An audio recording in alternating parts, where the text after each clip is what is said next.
Est-ce que tout le monde est d'accord avec ça, du coup? Oui?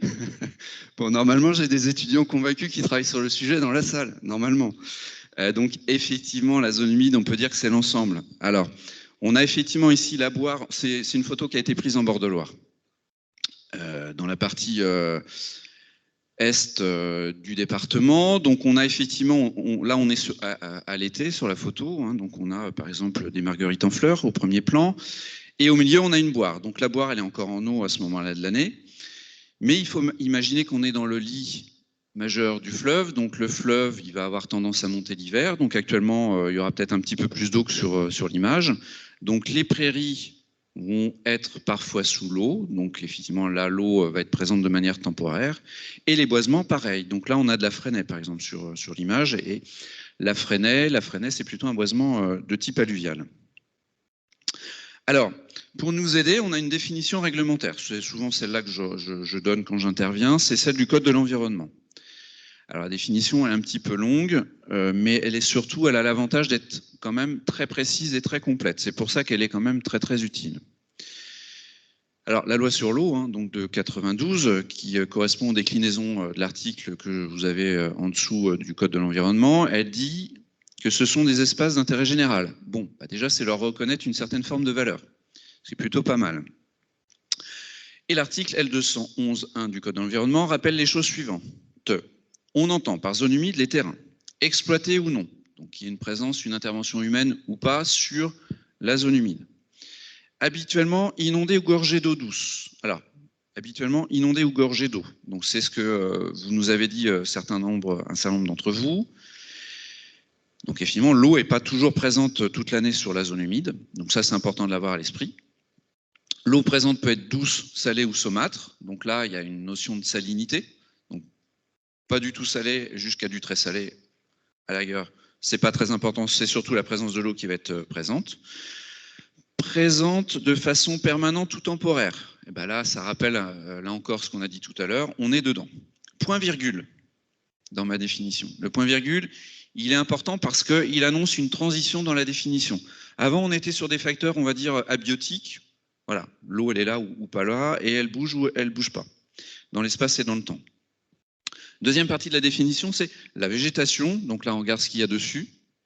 Quand elle existe, il est dominé par des plantes hygrophiles pendant au moins une partie de l'année. Donc on a, au travers d'une partie de l'année, donc effectivement, là encore, une notion de temporalité. Et puis la présence de plantes hygrophiles. Donc c'est une notion nouvelle. Donc c'est vraiment des espèces qui vont être liées à l'eau. Donc des espèces dont c'est la biologie. Et là, on peut les avoir de manière temporaire, elles aussi. Par exemple, sur ma boire ici, si par exemple cet été, elle s'assèche, on va avoir des vases dans le fond et on va avoir une végétation spécifique qui va se développer à la surface, de manière temporaire. On en a une autre définition, alors je ne sais plus si, voilà, j'ai fait ça en préparant, c'est celle de la Convention de Ramsar, Convention internationale de 71. Donc vous la connaissez un petit peu puisque c'est un petit peu sous l'égide de cette convention que sont placées l'Organisation des Journées mondiales des zones humides. Et cette convention, surtout, elle nous rappelle une définition qui n'est pas la même. Donc les zones humides sont des étendues de marais, de fagnes, de tourbières, d'eau naturelle ou artificielle, permanente ou temporaire, où l'eau est stagnante ou courante, douce, saumâtre ou salée, y compris des étendues d'eau marine dont la profondeur à marée basse n'excède pas les 6 mètres. Alors, on a une autre approche de la définition. Donc on a une approche typologique, plus ou moins. Alors on a des termes dedans, donc marais, fagne, tourbière. Bon, c'est pas complètement exhaustif. Là, vous verrez par exemple, on n'a pas trop la notion de prairie humide, comme ce qu'on a derrière. Eau naturelle ou artificielle. Donc là, clairement, on annonce la couleur. Il y a des choses qui sont complètement naturelles, il y a des choses qui sont complètement fabriquées par les humains. Pas d'importance. Tant qu'il y a de l'eau, que ça fonctionne en tant que zone humide, ça marche. Temporaire ou permanente, ça on l'avait déjà dit tout à l'heure. Notion de stagnante ou courante. Voilà, l'eau elle est mobile ou pas. Ça on l'avait pas dans la définition tout à l'heure. Là encore, on a tous les cas de figure. La salinité, on la rappelle, douce, saumâtre ou salée. Et une petite nuance par rapport à la définition légale française, c'est la profondeur à marée basse. Donc là, on va jusqu'à 6 mètres. Dans la définition en droit français, normalement, c'est vrai qu'on ne va pas forcément aussi loin dans la mer. Quand on regarde les milieux Ramsar, notamment qui sont inscrits à la Convention internationale par certains pays, on a les mangroves notamment qui vont être des forêts qui vont loin dans la mer. Donc là, ça rentre dedans. Alors, souvent, quand je fais des conférences et que je présente ça, souvent on m'interroge, c'est quoi une fagne? Alors, je vais vous donner la réponse. C'est ce genre de choses. Alors, c'est un terme un petit peu local. Hein. Je vous avoue qu'effectivement, même pour moi, c'est pas spontané, ce terme-là. Une fagne, c'est ce que vous avez sur l'image. Donc, c'est un terme qui est très local, un terme ardennais. Donc, je vous ai repris la définition du Larousse. Hein. Dans les Ardennes, c'est un petit marais situé aux endroits les plus élevés. Voilà à quoi ça ressemble. Alors, là, c'est pareil. L'eau, on ne l'aperçoit pas au premier regard. On a quand même un indice. On a un platelage, donc un cheminement au travers de ce milieu naturel, en bois, surélevé, qui laisse imaginer qu'au moins à un moment de l'année, c'est boueux et c'est fangeux. Donc effectivement, on est bien dans une zone humide. Autre indice aussi, peut-être que c'est effectivement très très gorgé d'eau. Moi, j'ai jamais visité de fagne, hein, donc je ne peux pas trop en parler spécifiquement. J'ai visité beaucoup de milieux, mais ça, je n'ai pas encore visité. On a, à mon avis, un autre indice sur la photo, c'est l'absence quasi totale d'arbres. Voilà, donc effectivement, si on est sur des zones très engorgées, il n'y a pas beaucoup d'arbres qui sont capables de résister à un engorgement prolongé. Voilà, donc là, on est sur un milieu qui vient de Belgique. Tout au long de mon exposé, hein, vous verrez, il y a des images, le pays et la source, généralement, sont indiqués. Alors, quelques diapositives pour vous rappeler l'enjeu et l'intérêt des zones humides. Le premier, c'est que souvent, ce sont des lieux qui servent de réservoir de vie. Donc là, vous avez un exemple au Japon, au nord du Japon, avec par exemple une espèce qui s'appelle la grue à couronne rouge.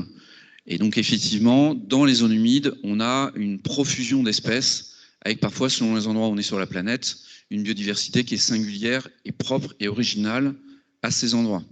Donc c'est important de le rappeler parce qu'effectivement, dans un moment où on est en crise de la biodiversité, d'extinction massive, en cours de route, eh bien, effectivement, préserver les zones humides, c'est aussi préserver une biodiversité remarquable et souvent singulière. Autre exemple, donc là, on se rapproche de notre région, on part au Mont-Saint-Michel, donc évidemment, tout le monde a le mont en vue, mais c'est aussi un espace de zone humide, notamment de vent. Alors, c'est une photo historique, hein, puisque normalement, il n'y a plus la digue aujourd'hui, qui justement perturbait le fonctionnement de la zone humide. Ici, sur cette photo historique, vous avez une digue ici, qui empêche effectivement le fonctionnement hydraulique normal de cette zone-là, avec l'écoulement des eaux marines de part et d'autre. Mais en tout cas, ici, sur cette photo, c'est pour ça que je l'ai choisi aussi, c'est qu'on a ce qu'on appelle le slick et le shore. Donc deux types de formations caractéristiques de bord de littoral, avec des zones vaseuses et puis un petit peu plus haut, sur les points les plus hauts, le développement d'une végétation herbacée caractéristique. Mais ce qu'il faut surtout se rappeler, c'est que souvent, les zones humides ont un intérêt culturel et esthétique majeur. Voilà.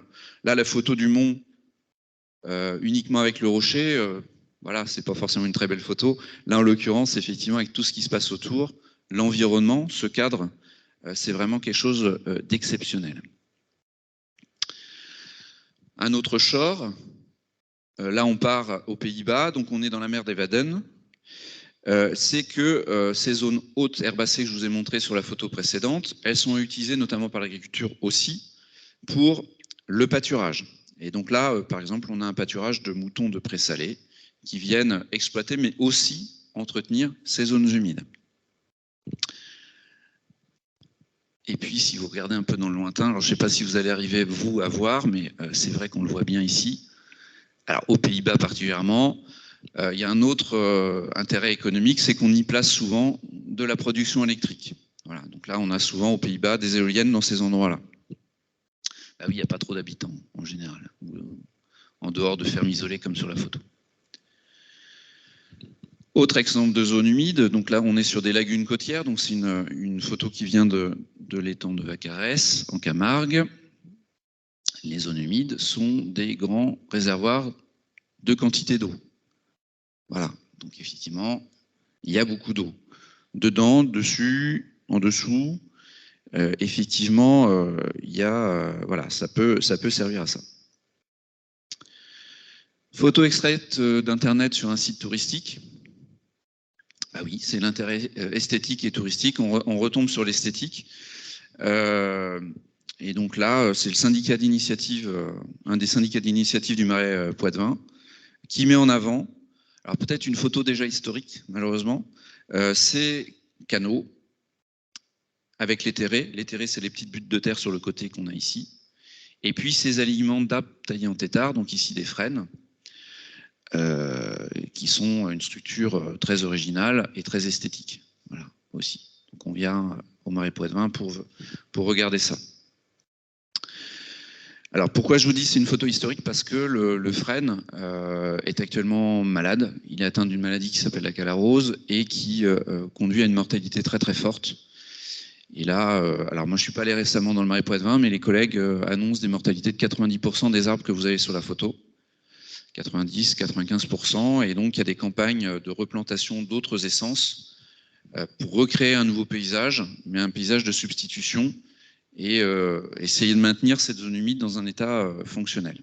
Alors évidemment, d'un point de vue écologique, nous, ça nous pose problème parce que ces arbres-là, généralement, ce sont des arbres gîtes pour une grande quantité de biodiversité, insectes saproxylophages qui vont manger le bois mort dans les arbres, les pics, plein d'oiseaux, plein de mammifères qui vont vivre dedans, donc disparaissent en même temps que l'arbre. Donc évidemment, là, c'est un grand drame que vit actuellement le Marais Poitevin.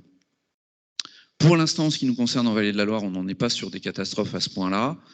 On nous l'annonce quand même depuis déjà presque 10 ans, puisque la maladie est déjà présente depuis longtemps en France. Elle est bien présente dans la Vallée de la Loire, en Anjou, mais pour l'instant, nos frênes résistent, globalement. On verra si on atteint des situations comme en Marais Poitevin. En tout cas, intérêt esthétique et touristique, puisque là, il y a plein de familles qui vivent du tourisme autour de cette zone humide, pour la faire découvrir. Autre exemple, alors c'est plutôt pour donner l'exemple, parce que c'est déjà un petit peu plus marginal à l'échelle nationale, mais enfin ça dépend des endroits. Hein. Donc là, c'est les marais salants de Guérande, c'est la production de sel. Donc là, on fait rentrer l'eau de la mer dans la zone humide, et puis progressivement, vous le voyez sur les étiers, on concentre l'eau en sel, pour avoir à la fin effectivement une exploitation des cristaux de sel.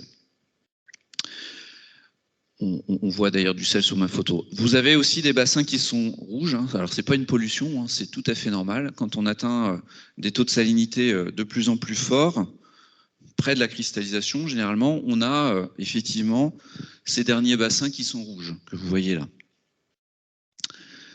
Et donc en fait, c'est qu'à un moment de l'exploitation du sel, quand le taux de salinité est très très fort, on a une explosion de petites crevettes dedans, voilà, qui est liée à un certain niveau de salinité. C'est d'ailleurs ce que viennent piocher en Camargue les flamants roses. C'est les mêmes crevettes qui viennent filtrer et qui leur donnent la couleur rose. Et ben on a aussi ça à Guérande, mais il n'y a pas les flamants roses. Peut-être qu'un jour, ça arrivera.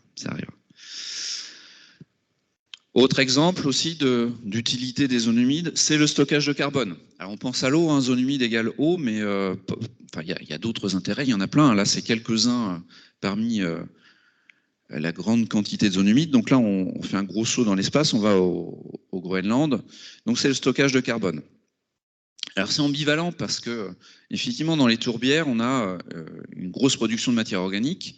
Les sols sont gorgés d'eau. Donc on n'a pratiquement pas trop de décomposition de la matière organique, donc elle s'accumule. Et donc effectivement, elle s'accumule, elle plus ou moins se fossilise tranquillement, et donc le carbone, il reste au sol. Alors c'est un phénomène qui est quand même sur le long terme, mais en tout cas, voilà, ça sert de stockage de carbone comme ça. Sauf qu'actuellement, dans le cadre du réchauffement climatique en cours, on a de plus en plus d'incendies de ces zones-là. Donc les zones humides, elles sont atteintes par les incendies, en l'occurrence ici. Et donc tout le carbone qui est stocké, il a tendance à être relargué en même temps. Donc là, c'est effectivement un problème majeur. Donc là, il faut imaginer qu'on a sur toutes les zones boréales, notamment, hein, la Russie, le nord du Canada, eh bien, on peut avoir actuellement des grandes vagues de feu qui viennent augmenter du coup et accélérer le changement climatique du fait de la dégradation de ces zones humides. Autre exemple, là, donc, du coup, on part en Australie, c'est la mangrove. Donc, je voulais suggérer tout à l'heure rapidement. Donc, c'est un type de zone humide qui est particulier, puisqu'effectivement, c'est une forêt qui est dans la mer. Donc, on a peu d'arbres qui sont capables de faire ça. Et donc là, on est avec des arbres avec des racines échasses qui viennent se fixer dans le sédiment meuble, qui se stabilisent plus ou moins, et qui, du coup, créent un écosystème extrêmement original. Et là encore, on a beaucoup de biodiversité dedans. Mais ce que je vous ai mis par rapport à cette photo, c'est pas forcément l'aspect biodiversité, c'est aussi d'autres types d'usages. Donc là, ce sont des zones extrêmement productives et les humains qui vivent dans ces endroits-là exploitent beaucoup ces zones humides pour le bois, la pêche, la chasse, la biodiversité présente. Donc voilà, c'est un intérêt direct en termes d'aménité de services rendus. Et puis un autre que je n'ai pas mis sur l'image, mais quand vous avez des côtes qui sont protégées par des chevelures racinaires comme celui-ci, alors ça, il faut imaginer, en mangrove, on va avoir ça tout du long, sur parfois des très très grandes épaisseurs. Eh bien, c'est une manière aussi de se protéger le trait de côte des événements catastrophiques, des grandes tempêtes, etc. En fait, c'est la mangrove qui va percuter l'essentiel de la force de la nature, le vent, la houle, etc. Et ça permet de protéger ce qu'il y a derrière, une protection mécanique. Alors, ne faites pas dire ce que je n'ai pas dit, hein, la mangrove quand même, elle peut en souffrir, mais elle va se régénérer et surtout protéger ce qu'il y a derrière. Autre exemple évidemment aussi, c'est l'eau, effectivement, source de vie. Ça, c'est vrai que sous toutes ses formes, on a évidemment évoqué la biodiversité sur la première diapositive. Donc là, c'est le cas du Nil. En dehors du périmètre du Nil, on est dans le désert absolu. Donc du coup, on voit bien l'empreinte de l'eau et de la zone humide dans le paysage et pour l'importance pour ces territoires-là. Maintenant, les zones humides, elles sont également menacées. Alors, les chiffres que je vous ai pris là, je les ai pris d'un rapport de l'UICN, l'Union mondiale pour la conservation de la nature. C'est un rapport de 2018, mais en tout cas, bon, les constats sont toujours actuels et malheureusement actifs. C'est que sur la période 1970-2015, on a eu une réduction à l'échelle mondiale de moins 35% des zones humides. C'est-à-dire qu'un tiers de ce qu'il y avait en 1970 a disparu. C'est énorme. Le constat, voilà, on le fait tous généralement sur le terrain, mais les chiffres sont quand même conséquents. Et ce que je ne vous ai pas dit, c'est qu'on avait déjà eu des phénomènes antérieurs. Par exemple, sur la période 45-70, on avait déjà eu une forte réduction des zones humides, sans compter les périodes encore antérieures. Donc effectivement, les zones humides, elles sont vraiment extrêmement maltraitées.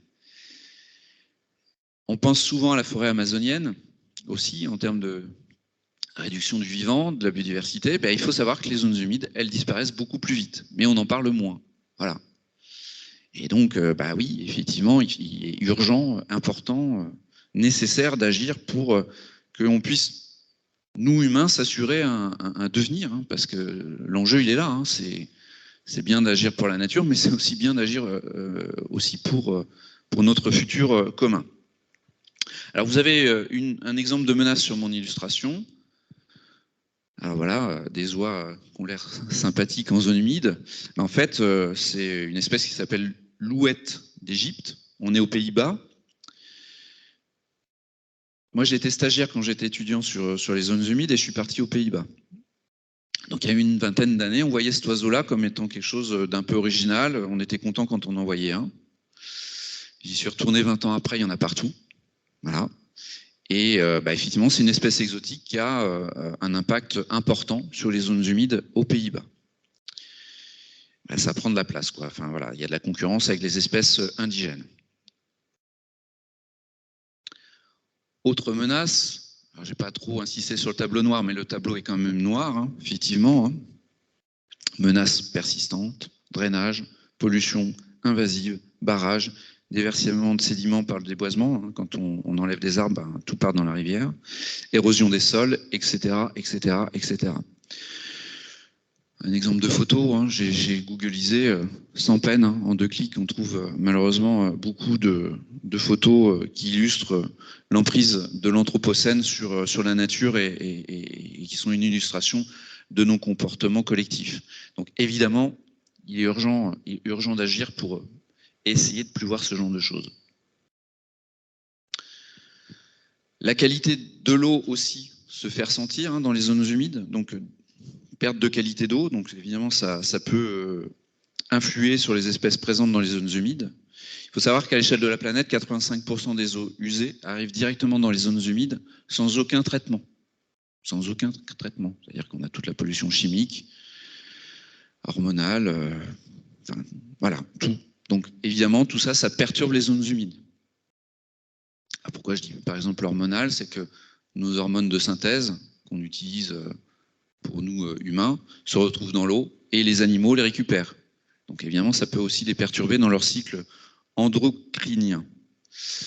Autre chiffre aussi qui m'a un petit peu perturbé, mais j'ai trouvé dans la littérature un même rapport, vous pourrez le consulter. Sur la période récente, 2008-2018, pourtant on se dit, notamment en France, qu'on a l'impression qu'on fait des efforts sur ces questions-là, mais plus 25% d'engrais dans l'eau sur cette décennie-là. En sachant que je ne vous ai pas parlé là non plus des périodes antérieures. Plus 25%, c'est énorme. Donc évidemment, ça provoque des perturbations majeures sur le fonctionnement des zones humides. Alors, certaines espèces vont s'en tirer, c'est vrai qu'il y a des espèces qui vont profiter de ces perturbations-là, donc notamment pour faire de l'hypercroissance. Mais du coup, quand on produit beaucoup de biomasse et qu'on n'a pas forcément beaucoup d'oxygène dans l'eau ou dans le milieu aquatique, eh bien, on a des phénomènes d'anoxie, donc de mortalité, de réduction de la décomposition. Enfin voilà, l'écosystème dans sa globalité ne fonctionne plus normalement. Et puis évidemment, crise sur la biodiversité dans les zones humides. Un quart des espèces présentes dans ces écosystèmes-là est en danger d'extinction, parfois immédiat. Voilà. Alors les médias s'en font l'écho régulièrement. La presse, on entend voilà, tel dauphin dans tel endroit est en état critique, etc. Voilà, ben oui, mais concrètement, ça donne ça à l'échelle de la planète. Et certains groupes taxonomiques sont encore plus menacés que les autres, notamment les oiseaux. La moitié des oiseaux est en danger critique d'extinction dans les zones humides. La moitié. Voilà. Bon. Alors, sans transition, nous, qu'est-ce qu'on essaye de faire par rapport aux zones humides? Alors, j'ai la force de croire, d'espérer en tout cas qu'on essaye d'avoir un impact positif par rapport à toutes ces perturbations. Alors, évidemment, ce sont des chiffres moyennés à l'échelle de la planète que je vous ai présentés. Donc, évidemment, selon les États, selon les régions, les situations sont évidemment singulières et différentes. C'est pas pour ça que nous, dans notre pays, on n'a pas des choses à faire. Bien au contraire, on a encore des choses à faire, on a encore de l'amélioration à faire. En tout cas, tout à l'heure, je vous ai parlé de la charte du parc, qui est le document conducteur de notre politique et de nos actions. Dès la création du parc en 1996, les zones humides étaient indiquées comme comme domaine d'intervention ultra majeur et prioritaire. Et c'est pour ça que je vous ai mis, c'est consubstantiel de notre être et de notre structure, c'est d'agir vraiment sur ces milieux-là. Alors on le fait à travers un certain nombre d'actions. Simplement, je vous ai résumé nos actions en 3 grands volets. Amélioration de la connaissance des zones humides au travers d'un travail de cartographie, d'inventaire. Il faut savoir d'où on part pour pouvoir agir. Travail auprès des collectivités, des particuliers, des porteurs de projets en général, au travers d'actions de conseil pour faire qu'ils aient des aménagements vertueux plutôt que catastrophiques. Et puis mettre en place des actions de gestion, de protection, de valorisation de sites. Voilà. Alors, j'aurais pu vous donner plein d'exemples. Malheureusement, le temps est compté. Et donc, j'ai focalisé sur 2 exemples d'actions. Alors, parce qu'elles ne sont pas trop anciennes et qu'elles correspondent peut-être dans leurs grandes lignes aux typologies que j'ai données tout à l'heure. Premier exemple, c'est un exemple scientifique. Donc, on a cartographié ces dernières années l'ensemble du lit de la Loire entre les Ponts-de-Cé et Montsoreau. Alors, pourquoi ce secteur-là? Tout simplement parce que, déjà, c'est dans le parc pour la grande partie. Et puis le parc est animateur d'un site Natura 2000 qui s'appelle la Vallée de la Loire des Ponts-de-Cé à Montsoreau, qui inclut également la vallée du Touet désormais. Et donc dans ce cadre-là, avec les services de l'État, qui sont les commanditaires, on a mis en place tout un système de cartographie du fleuve pour savoir où on en était en termes de connaissances scientifiques, améliorer les choses et puis aussi savoir dans quel état étaient nos zones humides. Et donc vous voyez, on a cartographié l'ensemble du cours, on a découpé l'espace en petits carrés, et puis carrés de 500 mètres de côté, et puis on a fait un tirage de cartes comme ça, et dessus, on met des aplats de code scientifique. On va voir, par exemple, ici, vous avez des bancs de sable avec certains types de végétation. Là, on a de la forêt alluviale, et puis là, on a de la prairie. Donc, à chaque fois, on va regarder ce qu'il y a dessus. Donc, on a fait ce qu'on appelle des relevés d'habitat. En même temps, on en profite pour choper des informations complémentaires. Ce n'était pas forcément dans la commande initiale, mais on se dit, voilà, s'il y a un agent qui passe pour faire des relevés d'habitat, ça pourrait être sympa qu'il puisse cartographier des espèces patrimoniales, voire protégées. Donc là, par exemple, vous avez 3 espèces protégées qui sont sur mon image. La puliquire vulgaire à gauche, la graciole officinale et puis le potentille couché à droite. Protection nationale pour les 3. Voilà. Donc espèces caractéristiques de notre Loire moyenne, diversement représentées, puisque la puliquire vulgaire est plutôt assez commune sur notre territoire de parc, même si elle est vraiment inféodée au fleuve. Du coup, à l'extérieur du fleuve, c'est très compliqué de la voir, ça arrive. Pareil pour la graciole. Par contre, la potentille couchée, à l'échelle de cette longueur de Loire, à peu près 70 km, on a dû la voir 2 ou 3 fois maximum avec quelques individus seulement. Donc on n'est pas du tout sur les mêmes proportions de fréquence.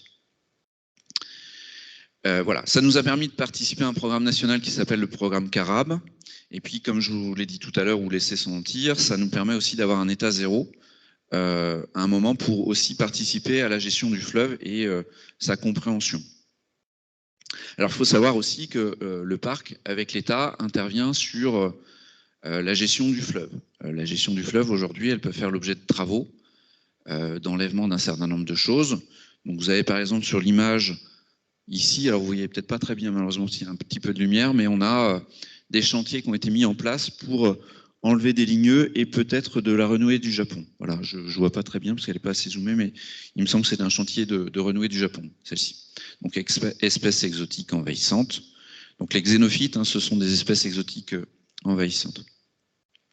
Donc évidemment sur le fleuve, nous la question des exotiques nous intéresse beaucoup parce que c'est un corridor majeur régional, et donc qui dit corridor, dit zone de transit possible d'espèces qu'on n'avait encore jamais vues. Et donc pour nous, c'est aussi important de voir un petit peu ce qui se passe chez nous et de participer à la compréhension de tout ça.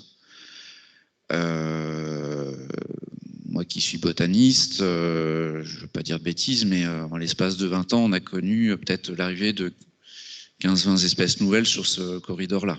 Alors parfois c'est ponctuel, parfois ce sont des xénophytes, c'est-à-dire qu'elles explosent sur le milieu naturel, avec des conséquences évidemment. Voilà. Et puis deux photos du même endroit d'ailleurs. Alors il y a peut-être un peu trop de lumière, mais vous voyez le fleuve bouge et change, et donc évidemment c'est important de comprendre comment les végétations changent là-dessus, sur ces espaces-là. Alors sans transition, un autre exemple d'action, c'est pas très loin d'ici. Donc on est sur le territoire d'Angers-Loire Métropole. Donc si vous voulez prolonger ma conférence, vous pourrez aussi aller visiter cet endroit. Dans nos missions, on a de travailler pour les collectivités. Donc là, on a travaillé pour le compte de la commune, à la demande, pour participer à la restauration, valorisation d'une zone humide. Alors, pour le faire court, mais voilà ce qui s'est passé sur cet endroit-là. En fait, du coup, dans les années 80, la commune avait prévu de faire une piscine à ciel ouvert dans la vallée de l'Authion. Donc du coup, creusement du Val d'Authion, création de digues pour retenir l'eau dans un bassin. Et puis après, on exploite. Donc plage, toboggan, etc. Bon. Donc le Val d'Authion, on est en zone humide, voilà. C'est une sorte de polder qui est gagné sur les bordures du fleuve, un polder très très ancien. Enfin, c'est un polder. Et donc on a la nappe d'eau de l'Authion en dessous. Sauf que la piscine, elle n'a jamais retenu l'eau. C'est-à-dire que l'été, elle était toujours à sec ou quasiment. Ça a coûté énormément d'argent à la commune. Ça n'a pas fonctionné. Et donc, du coup, ça a coûté le mandat aux élus qui avaient commandé le truc. Et du jour au lendemain, la commune s'est dit, on arrête, on n'essaye pas d'exploiter le site parce que c'est pas fonctionnel pour faire une piscine. Le site est abandonné pendant quelques décennies. Les élus changent. La perception des choses change aussi. On est à côté d'un camping, là, par exemple, mais du coup, ça n'a jamais pu être exploité pour avoir une zone de détente par rapport au camping. Et on est dans les années 2010 à peu près, je me souviens plus trop des années, et la commune vient nous voir en disant, voilà, on est embêté, on a un grand espace, là, ça a été aménagé en piscine, mais ça n'a jamais fonctionné en piscine, qu'est-ce qu'on peut en faire? Qu'est-ce qu'on peut en faire? Bon, écoutez, on va voir. Donc on a commencé à faire des inventaires. On n'était pas les seuls. Il y a des associations naturalistes qui avaient déjà commencé un petit peu à regarder aussi. On s'est aperçu que, certes, il n'y avait pas forcément d'eau, mais ça fonctionnait quand même comme une zone humide, qu'on avait une biodiversité spécifique. Et donc, quand on est arrivé, on avait une grande saulaie partout, puisqu'évidemment, 20 ou 30 ans d'absence d'entretien, la nature elle avait continué à évoluer, en libre évolution. Et donc, on s'est dit, écoutez, on va retravailler avec vous pour valoriser cet espace-là, pour le rendre accessible au public, mais pas trop, dans certaines limites, et puis essayer de rendre cette zone humide peut-être un petit peu plus fonctionnelle, et qui plus est, beaucoup plus fonctionnelle, notamment pour les amphibiens, puisqu'un des enjeux majeurs sur ce site, c'est la présence, la grande quantité d'amphibiens. Et donc, dans ce cadre-là, on a accompagné la commune pour remettre en eau certaines parties. Par exemple, sur le cliché de droite, vous avez quelques petites noues qui ont été recréées. Donc, on a recreusé le fond de la piscine pour aller retrouver la nappe, pour avoir de l'eau de manière quand même un petit peu plus permanente. On a recréé des mares. On a enlevé dans certains endroits des grandes saulaies pour favoriser le retour de la roselière, ce que vous avez sur le cliché de gauche. L'idée, c'était d'avoir, alors souvent, c'est nous, notre travers de gestionnaire de milieu naturel, mais d'avoir une diversité de situations écologiques, donc des boisements, la roselière, de la prairie, de la mare, de la noue, etc., pour avoir un maximum de niches écologiques, pour avoir un maximum de biodiversité en termes de diversité et de quantité. Voilà. Et puis, donc, ce que vous voyez sur les images, le stade ultime, ce sont des aménagements de découverte. Et donc, on a installé des platelages avec des tout petits panneaux pour que les gens puissent découvrir quand même la zone humide sans la dégrader et être canalisés pour la découverte et avoir de l'information. Voilà. Donc, ça nous permet d'avoir aussi des supports éducatifs et pédagogiques pour découvrir les zones humides. Voilà d'autres vues sur le site. Donc voilà, mais c'est un site qui a une histoire et qui a une histoire singulière, effectivement, et voilà ce qu'on peut faire. Donc le milieu est préservé, il fonctionne, je dirais pas en autonomie, mais en tout cas, il est très très fonctionnel aujourd'hui, en tout cas. Voilà. Donc voilà quelques exemples de ce qu'on peut faire. Des exemples d'actions, j'aurais pu vous en présenter plein d'autres. Et puis, je vois l'heure qui avance, j'avais mis dans mon planning, et puis Ramsar. Et puis Ramsar. Alors pour nous, c'est un sujet qui est extrêmement prégnant, mais je vais vous expliquer pourquoi. Parce qu'effectivement, le parc travaille sur la préservation des zones humides depuis très longtemps, mais on essaye de voir les choses un petit peu différemment sur le sujet. En tout cas, Ramsar, quelques rappels. Alors ça sera peut-être une porte enfoncée pour certains d'entre vous, mais je souhaitais quand même rappeler 2-3 choses sur le sujet. Donc Ramsar, ville d'Iran. Ville d'Iran où a été signée la Convention internationale sur les zones humides en 1971. La France était à l'initiative au départ, en fait, de cette convention internationale, et donc effectivement, la convention de Ramsar est issue de rencontres au Sainte-Marie-de-la-Mer en 1962, où les principaux acteurs de l'époque sur les zones humides s'étaient rassemblés et se sont dit ce serait bien qu'on aille plus loin et essayer d'apporter une sorte de traité international pour que tous les États de la planète s'engagent à la préservation des zones humides. Il y avait beaucoup d'ONG là-dedans, au départ. Aujourd'hui, c'est 173 États qui sont signataires, donc on a quand même, il doit en manquer encore quelques-uns, mais pratiquement pas. ça veut dire que ça fait consensus quand même. C'est l'UNESCO qui a récupéré la convention suite au changement politique, je pense, en Iran. Mais en tout cas, ce qui est intéressant pour nous, puisque la France était l'un des pays, on va dire, initiateurs, même si on a été très très long, nous, Français, à signer la Convention, c'est toujours un peu comme ça. Mais la chance qu'on a surtout d'avoir été dans les initiateurs, c'est qu'on a beaucoup de documentation en français sur le site de la Convention. Et ça, si vous voulez aller plus loin sur le sujet des zones humides, allez voir, allez consulter. C'est une source d'information qui est majeure. Et il y a plein de choses hyper accessibles. Et pour la compréhension, enfin voilà, allez-y, ne vous privez pas. Et puis si vous maîtrisez d'autres langues, évidemment, il y a d'autres documentations dans d'autres langues. Tout n'est pas forcément traduit, donc il y a des choses qui vont être qu'en français, d'autres qu'en anglais, mais il y a vraiment beaucoup de documentation. C'est vraiment très très riche. À l'échelle de la planète, plus de 2400 sites. Mon chiffre est pas trop ancien, donc normalement il doit être à peu près à jour. Mais ça évolue constamment, donc on pourrait y aller quasiment toutes les semaines pour changer les chiffres. Voilà, chaque État membre a son calendrier sur ce sujet-là. Et puis, plus de 256 millions d'hectares qui sont en Ramsar à l'échelle de la planète. Donc ça commence à être beaucoup. Je crois que c'est plus grand que l'Argentine, ce chiffre-là, il me semble. Ce que rappelle la Convention, alors c'est ce que je vous dis par rapport à la définition de tout à l'heure, ce sont des écosystèmes très divers. Donc là, on a une oasis, par exemple. Les zones humides sont les secteurs de plus grande productivité en termes de biomasse à l'hectare. Ça produit énormément. Évidemment, il y a l'eau et la chaleur, par exemple, sur l'image, donc ça pousse très très vite. Elles fournissent également des services essentiels à notre vie d'humain. Et ça, il faut se le rappeler. Et puis évidemment, l'eau douce, souvent, elle est produite par les zones humides, puisqu'elles vont servir de filtre, de recycleur, etc. Et puis de stockage, en l'occurrence. La France, elle a ratifié en 86, donc 15 ans après, et elle s'est engagée à son tour à mettre en œuvre la Convention sur son territoire.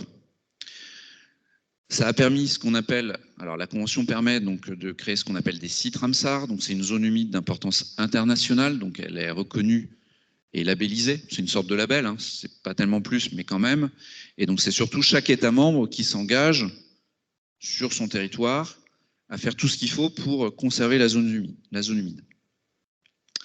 Pour être en site Ramsar, il faut respecter un des 9 critères de la Convention. Alors on peut les cocher tous, on peut n'en cocher qu'un. Voilà. Peu importe, mais il faut au moins en avoir un. En France, Ramsar, la carte, c'est ça. Donc aujourd'hui, alors je pense qu'on est sur 52 sites, un petit peu partout. Donc on pense souvent à la France métropolitaine. N'oubliez pas qu'on a de l'outre-mer et nos territoires ultramarins sont importants notamment pour faire de la surface, puisqu'il faut imaginer qu'on a par exemple... Là en bas à droite, vous avez par exemple Crozet, Amsterdam, les îles Éparses, Saint-Paul. Là, en l'occurrence, ce qui est Ramsar, ce n'est pas uniquement l'île, mais toute une zone périphérique, une zone tampon maritime, qui a été inscrite par notre pays dans ce dispositif-là. Donc voilà. En sachant que souvent, ça va être d'autres dispositifs, puisque dans ces territoires-là, il va y avoir des réserves ou des choses comme ça. Et puis, alors, je peux vous l'annoncer officiellement, puisqu'on commence à communiquer là-dessus. Depuis 2021, en interne au parc, nos élus ont souhaité que nous travaillions à l'inscription d'un territoire sur notre territoire de parc pour qu'on ait effectivement une reconnaissance internationale, alors, sur des éléments effectivement qui ont de la valeur. Et donc, on travaille à la création d'un site. Alors, pas tout seul, parce que c'est un travail vraiment multipartenarial, sur un morceau de Loire, entre Angers et Tours, que temporairement on appelle Confluence ligérienne. Peut-être que le titre n'est pas contractuel, enfin l'intitulé n'est peut-être pas contractuel. On verra, ça peut encore changer. Et on a commencé effectivement à en parler. Donc là, par exemple, aujourd'hui, ce matin, je profite de l'occasion pour diffuser l'information. L'idée, c'est d'avoir un site Ramsar en Angers et Tours, avec plusieurs basses vallées, puisque sur notre secteur, on a des grandes rivières qui arrivent à la Loire, donc le Thouet, la Vienne, l'Indre, le Cher.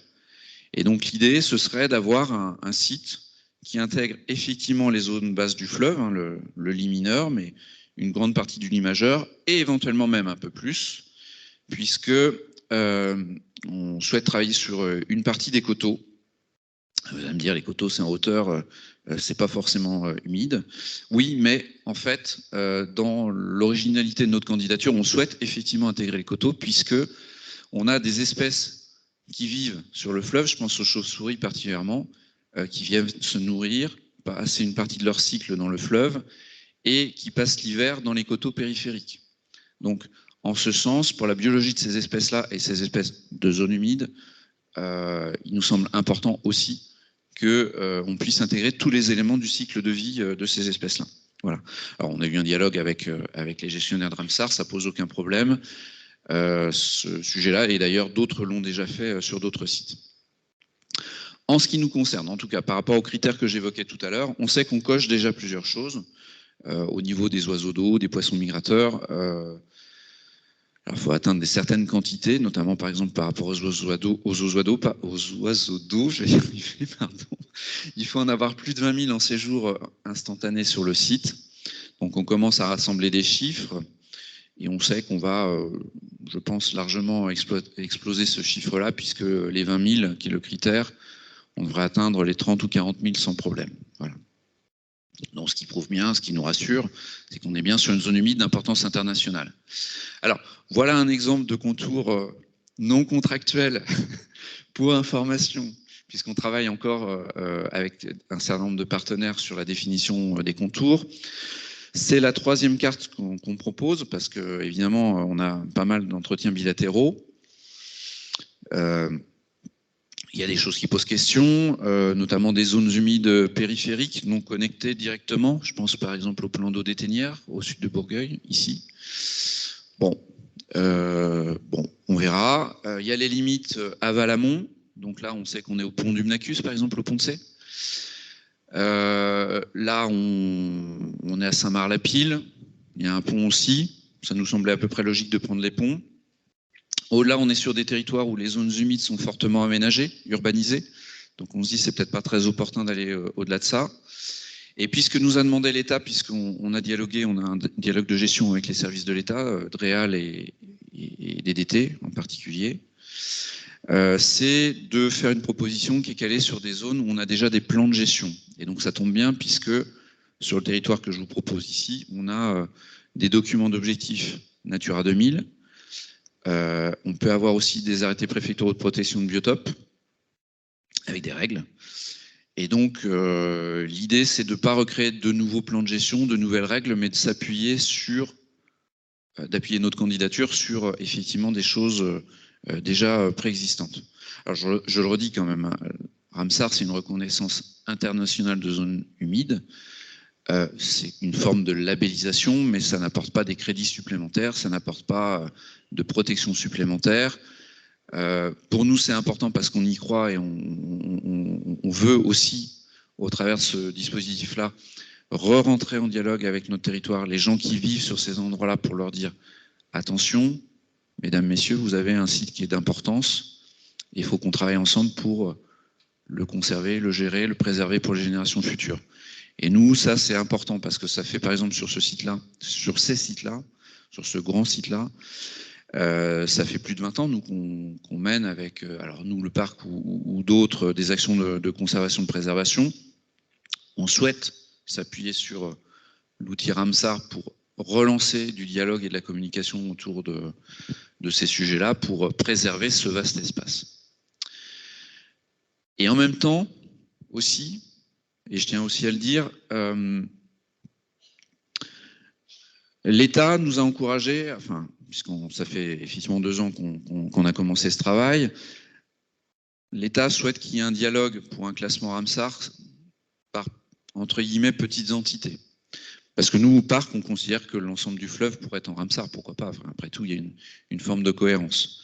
Par contre, effectivement, et on y souscrit, il semble plus opportun d'avoir une gouvernance un peu locale pour dialoguer, c'est beaucoup plus facile que si on devait avoir une zone humide entre l'estuaire et la source. Parce qu'évidemment, les gens ne se connaissent pas, il n'y a pas les mêmes caractéristiques, les mêmes modes de fonctionnement, etc. Donc en termes de dialogue territorial, il nous semble plus opportun de travailler à ce genre d'échelle. En revanche, et ça, pour nous, c'est une bonne nouvelle, parce que c'est une prise de conscience de l'importance du fleuve, mais qui n'est pas d'aujourd'hui. Hein. Chaque génération vient apporter sa pierre à la compréhension et au souhait de préserver le fleuve. On sait qu'à l'aval et à l'amont, il y a d'autres gens qui se lèvent en même temps que nous pour faire les mêmes choses. C'est-à-dire qu'ils se disent dans leur coin, ah oui, tiens, ça serait quand même pas mal qu'on puisse nous aussi valoriser notre secteur, soit en Ramsar, soit en réserve maintenant de biosphère. Voilà. Parce qu'effectivement, on est sur un fleuve majeur avec ses originalités et un fleuve d'importance pour notre pays. Alors on sait que sur la Loire-Aval, par exemple, normalement le Seine a les mêmes réflexions, et à l'amont, ça dépend des secteurs, des tronçons, mais on a rencontré des partenaires qui réfléchissent aussi de la même manière que nous. Notamment, par exemple, cette semaine, j'étais avec le Val d'Allier, qui est en cours d'aboutissement de site Ramsar. Et nous, ça nous permet d'apprendre. Voilà. Alors, je vous ai dit un petit peu tout ce qu'il y a sur la diapositive. J'arrive au bout de mon exposé, j'ai un petit peu débordé. Mais en tout cas, voilà, pour nous, lancer des démarches Ramsar, c'est re-rendre visible cette zone humide comme étant une zone humide d'importance internationale. Ça permet aussi de rentrer dans des réseaux, parce que nous, gestionnaires d'espaces naturels, on n'a pas encore les clés pour rentrer dans ces réseaux internationaux. Donc ça va nous permettre aussi d'avoir d'autres gens comme nous, avec qui on va pouvoir dialoguer, peut-être travailler plus amplement. Reconnaissance territoriale, réaffirmer l'intérêt de la biodiversité. Alors, pourquoi j'ai mis ça ? Pour une simple et bonne raison, c'est qu'en l'an 2000, le fleuve a été classé à l'UNESCO pour les paysages culturels. Je vous en ai parlé tout à l'heure. Entre Chalonnes-sur-Loire et Sully-sur-Loire. Donc c'est très bien, hein. Je veux dire, le parc a été à l'initiative et on ne se dédouane pas de ça. Maintenant, il y a une structure autonome qui s'appelle la Mission Val-de-Loire qui gère ça, et il y a plein d'acteurs qui font plein de choses autour de ça. Mais le problème, et pour nous c'est un problème, c'est que dans ce cadre-là, on parle souvent beaucoup de culture, d'histoire, de tradition, de paysage, mais il manque un mot, ou deux, biodiversité des zones humides. Voilà. Et pour nous, partir sur du Ramsar, c'est réaffirmer que le fleuve, c'est un espace de zone humide où il y a plein de nature, et qu'il faut aussi intégrer ça à nos notions de paysage culturel. Pour nous, c'est extrêmement c'est philosophique et fondamental. Et enfin, effectivement, je vous l'ai dit tout à l'heure, hein, assurer la cohérence entre les politiques. Ça, il faut toujours le dire, hein, quelles que soient les époques, je pense qu'il y a toujours moyen d'en rajouter un petit peu, de la cohérence. Et puis renouveler le discours autour de la biodiversité, parce que c'est vrai que on sait maintenant, Natura 2000, hein, d'expérience, c'est rentré dans les mœurs, mais on est dans une gestion un peu routinière. Et on aimerait bien, nous, avoir une nouvelle clé d'entrée pour peut-être effectivement réaffirmer un peu nos discours. Voilà. J'en ai terminé sur cette perspective heureuse. Je vous ai mis en page de fin le pélican dalmate, qui sera peut-être le témoin de cette matinée. Espèce extrêmement menacée à l'échelle de l'Union européenne, hein, 119 sur le continent. Et on est sur une espèce qui est au niveau de l'estuaire du Danube. Alors là, ça nous fait partir un petit peu plus loin, mais je vous ai mis les 3 drapeaux qui correspondent à l'estuaire du Danube, la Roumanie, l'Ukraine et la Moldavie, qui font beaucoup parler d'elle en ce moment, évidemment. Et par exemple, eh bien, ce pélican, il vit à quelques dizaines de kilomètres de l'île aux Serpents. Si ceux qui ont suivi l'actualité, c'était une zone de conflit il n'y a pas très longtemps. Et effectivement aussi, la biodiversité, elle peut souffrir de toutes ces errances humaines. Voilà. Et donc, effectivement, bon, je pense que pour l'instant, le pélican dalmate se porte bien, mais effectivement, ça fait partie des menaces aussi qui pèsent sur les zones humides. Voilà. Je vous remercie de votre écoute, et puis si vous avez des questions, on peut passer à une séance de questions.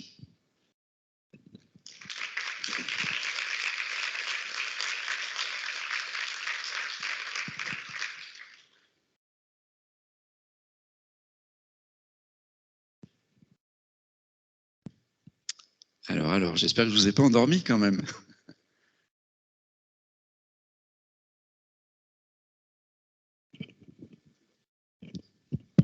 Oui, ça marche. Oui, bonjour. Je me demandais comment vous avez pensé la relation. Tu disais qu'effectivement, on ne peut pas se permettre d'avoir des sites Ramsar indéfiniment grands. Et donc, le lien avec le site Ramsar des basses vallées angevines, qui pourrait être considéré comme une entité, une continuité, mais je comprends l'argument. Alors, on s'est rapproché des collègues. On va sans doute essayer d'amplifier les choses, mais y a les villes entre ça. Et c'est vrai que des secteurs où les zones humides sont moins fonctionnelles et très artificialisées, effectivement, ça ne nous empêchera pas sans doute de dialoguer avec ces territoires, notamment dans des conférences ou des choses comme ça, mais on a fait le choix de s'inscrire sur des périmètres existants pour pas créer de nouveaux périmètres. D'ailleurs, l'État nous encourage à faire ça. Et puis, faut que ça ait du sens. Voilà, faut que ça ait du sens. Je rappelle qu'il faut qu'on atteigne des critères, et donc faut qu'il y ait de la biodiversité dedans. Maintenant, après, oui, la question des limites est toujours compliquée. Voilà. Et de fusionner les deux. Ouais. Entre les deux, il y a quand même de la distance, hein, parce que là, je parlais du pont du Mnacus. Entre le pont du Mnacus et l'île Saint-Aubin, il y a un petit peu de distance quand même. Hein. Donc, effectivement, et entre les deux, il y a quand même un autre site, qui est le site Natura 2000 de la vallée de la Loire, de Nantes au Pont de C, qui fait la jonction en termes de Natura 2000, et qui, si un jour devient Ramsar, puisque c'est inscrit dans les tuyaux normalement, alors après ça fait longtemps qu'ils y réfléchissent, mais ce sera ce site-là qui fera la jonction, effectivement. En sachant que les prairies de la Baumette, je ne veux pas dire de bêtises, mais dans le cadre de Natura 2000, les prairies de la Baumette sont revenues avec le site Loire, ce qui n'était pas le cas au départ, au moment de l'inscription Natura 2000. Voilà. Mais donc du coup, normalement, on aura une forme de continuité, voilà. Puisque donc du coup, nous, on s'arrête au pont du Mnacus. De l'autre côté du pont du Mnacus, juste au milieu, on passe sur un autre site Natura 2000 qui a vocation de devenir Ramsar. Et puis dans l'autre sens, donc entre la Baumette et l'île Saint-Aubin, normalement, il y a une rupture, il y a une petite rupture, effectivement, qui correspond au quai qu'on a juste là en face de nous. Voilà. Je ne peux pas répondre sur comment ça va se passer au moment de l'inscription, en sachant que effectivement, le site des basses vallées angevines est un site Ramsar ancien. Je ne veux pas dire de bêtises, je crois qu'il date des années 90. Il devait être dans les premiers français présentés. Je ne sais pas trop comment ça s'arrête en termes de limites. Je pense qu'il y a déjà la Baumette dedans, mais je ne suis pas sûr. Je ne suis pas sûr. Il faudrait revérifier. Je ne sais pas si on peut le voir sur ma diapositive. Peut-être que je dis des bêtises. Alors. Ouais, ça va être difficile de savoir. Il y a une petite tache en bas. Une petite tache en bas. Donc peut-être, je ne sais pas. Mais enfin, l'idée, c'est d'essayer d'avoir une certaine forme de cohérence. Pour la partie Touraine, puisqu'on a un dialogue régulier là-dessus, c'est surtout celle-ci qui nous pose problème. Sur la partie Touraine, en fait, on a un site Natura 2000 qui traverse tout l'Indre-et-Loire, de bord à bord. Sauf qu'au milieu, on a effectivement là encore une zone de ville très urbanisée, et d'autres contextes un petit peu plus difficiles. Le fleuve est quand même hyper aménagé. Et donc, dans les dialogues de gestion qu'on a eus jusqu'à présent, que ce soit l'État, le CEN, le Conservatoire d'espaces naturels de la région Centre, qui porte Natura 2000 sur ce secteur-là, on a d'un commun accord acté qu'on s'arrêtait à un certain pont, à Saint-Marc-la-Pile, et qu'on ne prenait pas les parties à l'est. Donc il y a encore un tronçon de Loire autour de Tours qui ne sera sans doute pas pris. On imagine que le CEN pourrait porter une candidature au-delà. Pour l'instant, ils ne sont pas trop prêts, mais voilà. Et à l'amont, il y a d'autres sites qui sont pressentis aussi. On verra. Le souci, c'est qu'on n'a pas de moyens financiers pour ça. Donc nous, on s'articule sur ce qu'on fait déjà et on essaye d'y placer du temps. Voilà. Donc là, en l'occurrence, c'était inscrit dans les objectifs du document d'objectifs Natura 2000 d'avoir une zone humide d'importance international reconnu comme Ramsar. Donc le COPIL, le comité de pilotage, a validé cet objectif. L'État a validé cet objectif. Donc nous, on est serein. Mais ce n'est pas le cas chez nos collègues et partenaires. Donc du coup, eux, ils avancent à pas plus feutrés sur le sujet.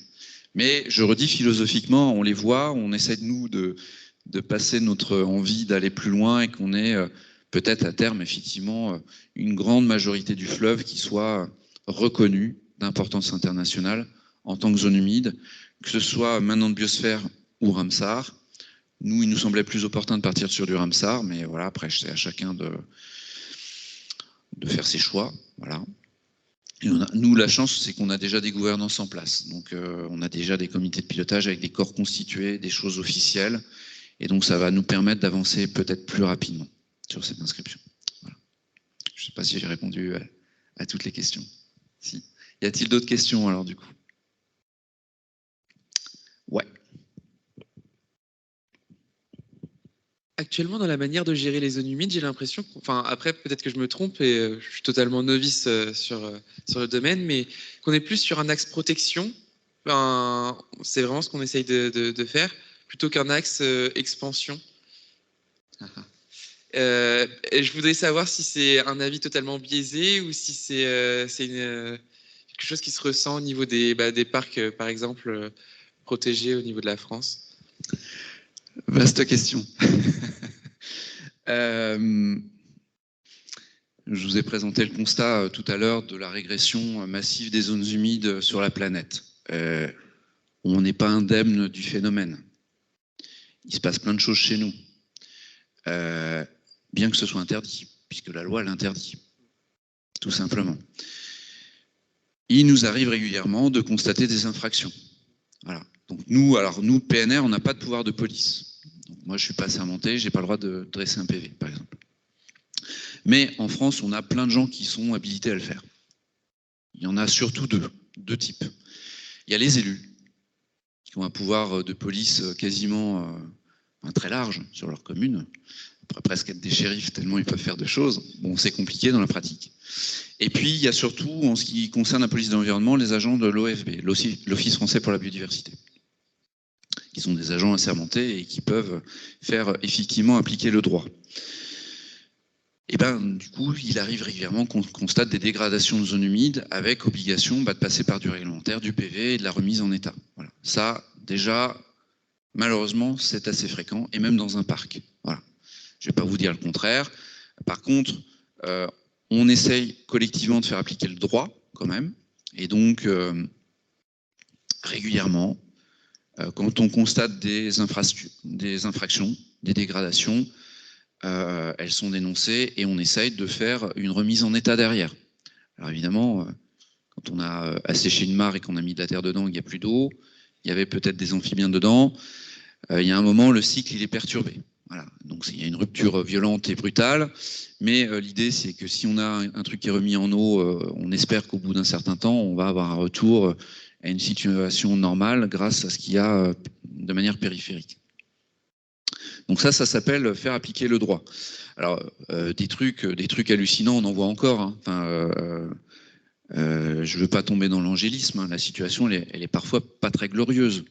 Nous, on a vu récemment, dans le territoire du parc, une rivière, la berge s'effondrait un petit peu, il y avait un petit peu d'invasive, et de la renouée du Japon sur la berge.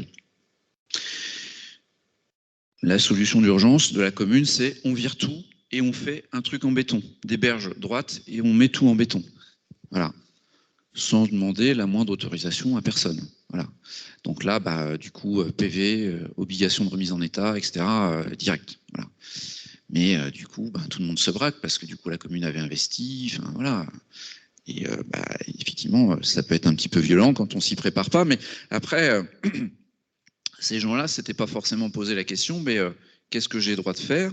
Comment je dois le faire? Qui je dois interroger pour avoir du conseil, etc. Donc voilà. Donc là, ça pêchait à différents niveaux. Puis je pense qu'ils ne voulaient pas trop se poser de questions non plus. Voilà, ils sont allés très vite et on ne va pas se faire emmerder, on fait ce qu'on veut, quoi. Pardonnez-moi l'expression triviale, mais voilà. Sauf qu'il y a un moment, la police elle rattrape les choses quand même. Voilà. Donc on a quand même cette chance d'être dans un état de droit qui vaut ce qu'il vaut, mais qui parfois permet quand même un retour à la normale. Donc ça, c'est la première partie de votre question. La deuxième, qui est un sujet qui devient de plus en plus d'actualité, et je vois il y a pas mal d'étudiants dans la salle, et je pense que votre génération connaîtra ça. C'est la renaturation. Comment on fait pour renaturer et donner plus de place à la nature, en fait. Voilà. Vaste problème et vaste débat. Nous sommes ici, par exemple, en zone hyper aménagée, hyper urbanisée, hyper anthropisée. L'homme est partout, on est en pleine. L'humanité, elle a gagné partout. Je ne devrais pas dire ça, mais je travaille dans un parc où la main de l'humanité a été présente partout, au moins à un moment de notre humanité, depuis l'Antiquité ou aujourd'hui. Donc tout a été forcément transformé, modifié à un moment. Les niveaux de naturalité sont divers, donc il y a des endroits quand même où on a encore une forte naturalité, mais qui n'est peut-être pas forcément complètement naturelle. Voilà. Et donc la question, c'est comment faire pour avoir plus de naturel chez nous.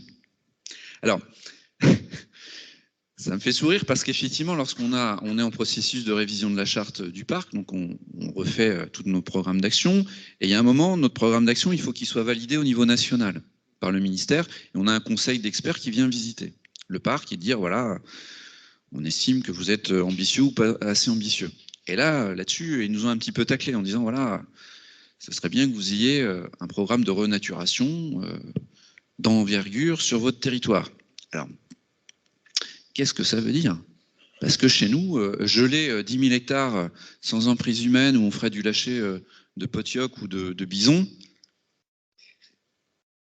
bah oui, mais c'est ça derrière les questions fondamentales. Et nous, écologues, ça nous interroge aujourd'hui, parce qu'effectivement, on est sur des mouvements de pensée de la société civile qui veut plus de nature, et c'est très bien, parce que ça nous permet d'avoir un levier pour s'appuyer là-dessus. Mais comment on fait concrètement? Comment on fait? Dans le territoire du parc, le mien, là, c'est les 75% du territoire, c'est de l'activité agricole, de près ou de loin. On met ça où? La réponse, je ne l'ai pas. Hein. Pour l'instant, on ne l'a pas. On y réfléchit. Alors, on fait des choses, mais à des échelles modestes, du 100, du 200 hectares, ce qui est déjà beaucoup pour nous. Mais on n'est pas sur du 10 000 hectares. Voilà. Et donc, des forêts primaires à la Francis Allais, autant j'adhère à 200% sur ces objectifs-là. Mais, par exemple, je ne vois pas où on les mettrait. Voilà. Souvent, je prends un exemple des Pays-Bas. Les Pays-Bas, depuis les années 50, ils ont gagné un très très gros polder sur la mer des Wadden que je vous ai présenté tout à l'heure. Gain direct sur la mer. Donc déjà, on était sur un Pays-Bas, enfin les Pays-Bas sont très bas, et donc on regagne l'équivalent de la moitié du département, accessoirement en termes de taille, pour l'urbanisation, etc. Depuis les années 50, sur ce polder-là, ils ont installé une ville qui est quasiment de la taille d'Angers. Voilà. Mais à côté, on a de l'agriculture, on a pas mal de choses. Ils ont fait d'autres choix aussi en même temps, de laisser une grande partie de ces espaces-là en libre gestion naturelle. Et c'est devenu un parc national d'ailleurs, depuis, avec des réintroductions d'espèces, etc. Mais on est sur des échelles qui sont considérables. Nous, sur la vallée, enfin voilà, moi j'habite dans la vallée de l'Authion, qui est un polder gagné sur la Loire. Remettre de l'eau là-dedans, aujourd'hui, ça semble compliqué. Parce qu'effectivement, il y a des habitudes, et puis les acteurs locaux, ils ne sont pas prêts à ça. Voilà. Mais peut-être que sur les générations d'après, peut-être qu'un jour, effectivement, voilà, on fait des choses de petite taille. Hein. Je vous ai présenté, par exemple, le site des Prés d'Amont, le site aménagé de tout à l'heure, visitable, donc c'est une zone humide regagnée dans le Val d'Authion, mais on est sur de la petite taille. Voilà. Donc les concepts de renaturation tels que peut-être vous les avez en tête, chez nous c'est compliqué. Voilà, chez nous c'est compliqué. Et en même temps, je dirais, est-ce que c'est grave qu'on ne puisse pas faire ou pas faire de cette taille-là? Parce que c'est une autre question qu'on peut aussi se poser. Tout à l'heure, on a évoqué les basses vallées angevines. Les basses vallées angevines, c'est un système qui fonctionne depuis des siècles via une interaction humaine entre l'homme et la nature. Mais il y a un équilibre qui s'est créé, et c'est un des intérêts d'ailleurs de la zone humide. Qu'est-ce que je veux dire? C'est-à-dire qu'on a un bocage qui a été mis en place en zone inondable, mais le bocage, c'est une prairie créée par les humains. Ce sont des alignements d'arbres entretenus, voire plantés par les humains. Il y a de l'élevage, il y a des bovins dessus. Mais en même temps, on peut avoir des oiseaux ou des animaux qui vont être ultra spécifiques de la fritière pour les plantes ou d'autres espèces, qui vont se développer que dans ces endroits-là, parce qu'il y a eu quand même, à un moment ou un autre, une intervention humaine favorable aux zones humides et à leur biodiversité. Donc quand on est dans un système d'équilibre, peut-être que c'est pas si mal que ça. Voilà. Mais en tout cas, bon, de toute façon, les concepts de renaturation, on y adhère nous, ça fait partie aussi de nos philosophies, mais dans la pratique, on sait que c'est compliqué. Voilà. Est-ce que vous voulez que je vous passe la parole pour conclure ou il y a encore des questions? On va arrêter là. Ouais. Merci à tous et toutes. Merci à vous.